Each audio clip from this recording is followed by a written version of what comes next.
తిరుపతి లడ్డు మీద చంద్రబాబు నాయుడు గారు ఎప్పుడైతే వివాదాస్పద వ్యాఖ్యలు స్టార్ట్ చేశారో అప్పటి నుంచి ప్రతి దగ్గర మనం చెబుతూనే ఉన్నాం, వీళ్ళు కూరుకుపోయారు, దీని నుంచి బయటపడలేక నానా తట్టాలు పడుతూ ఉన్నారు అని. సో అందులో భాగంగానే టీటీడీ ఈవో ఒక మాట చెబుతారు, ముఖ్యమంత్రిగా చంద్రబాబు మరొక మాట చెబుతారు.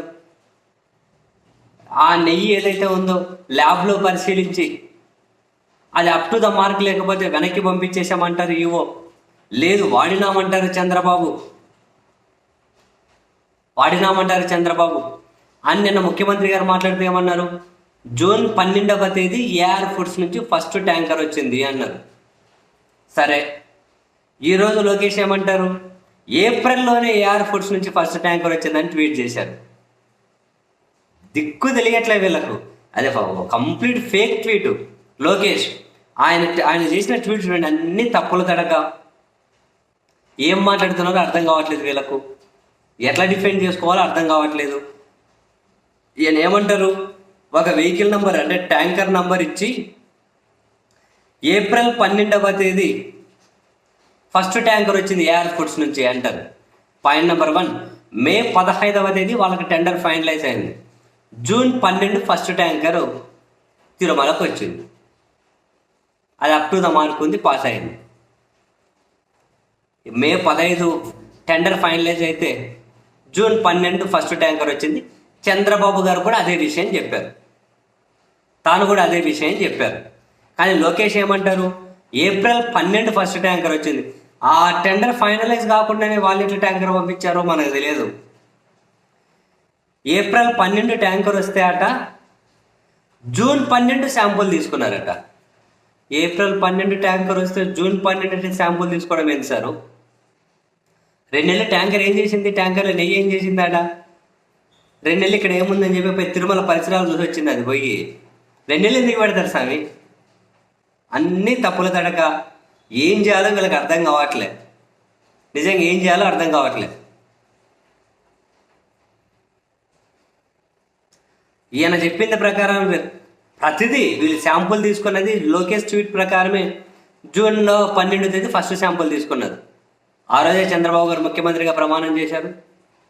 అండ్ అప్పటికి బోర్డు కూడా లేదు, ఎలక్షన్ కోడ్ ఉంది, అది నిర్వీర్యమైపోయింది, బోర్డు ఏం లేదు. సో 12వ తేదీ అంటే లోకేష్ ట్వీట్ ప్రకారం వీళ్ళది అధికారం, 21వ తేదీ జూన్ అంటే వీళ్ళదే అధికారం, 25 జూన్ అంటే వీళ్ళదే అధికారం, జూలై 4 అంటే వీళ్ళదే అధికారం. ఈ 4 అప్ టు ది మార్క్ ఉన్నాయంట, పాస్ అయ్యాయట.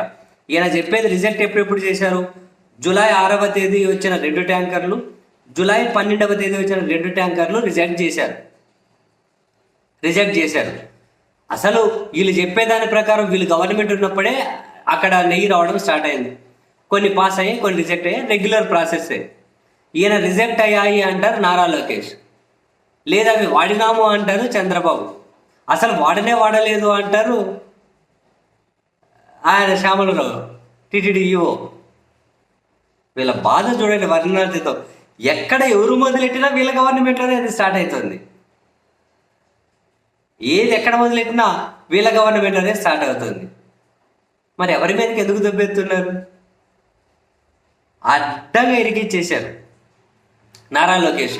ఏప్రిల్లో మే 15 టెండర్ వస్తే ఏప్రిల్లో ట్యాంకర్ వచ్చిందట అక్కడికి. ఏం మాట్లాడుతున్నారు ఏందో వీళ్ళకి, అసలు చెప్పాను కదా, కూరుకుపోయారు పీకల్లోతులో, ఎట్లా బయటపడాలి తెలియక ఏందో రాసుకుంటూ వచ్చుకున్నారు ఆడదిడ్డంగా. నీ పాసులా చంద్రబాబే జూన్ 12 ఫస్ట్ ట్యాంకర్ వచ్చింది వాళ్ళ దగ్గర నుంచి అంటాడు, లోకేష్ ఏప్రిల్లో వచ్చింది అంటాడు. కల్తీది వాడినామంటాడు చంద్రబాబు, వాడినా ఆయనే ముద్దాయి, ఎందుకంటే వాళ్ళ గవర్నమెంటే. వాడలేదంటాడు లోకేష్, వాడలేదంటాడు టీటీడీ ఈవో. టెండర్ వచ్చిన 4 రోజులకి ఫైనలైజ్ అయిన 4 రోజులకి ట్యాంకర్ వచ్చిందంటాడు చంద్రబాబు, లేదు నెల ముందే వచ్చింది అంటాడు లోకేష్. అరే నీ పాసులా. నేనేమంటానంటే, ఫెయిర్ పాలిటిక్స్ చేసుకోకుండా, మంచి గవర్నెన్స్ జనాలకి ఇవ్వకుండా, చెత్త రాజకీయం కోసం దేవుణ్ణి గెలికింది ఎవరు, ప్రసాదాన్ని గెలికింది ఎవరు, ఇరకపోమనింది ఎవరు, అందరితో తిట్టించుకుంటున్నది ఎవరు, బయటపడే మార్గాలు తెలియక ఏది బుద్ధి పడితే మాట్లాడుతున్నది ఎవరు, ముఖ్యమంత్రులు, మంత్రి, టీటీడీ ఈవో. మీ కష్టాలు పగోడికి కూడా వద్దాయా స్వామి నిజంగా.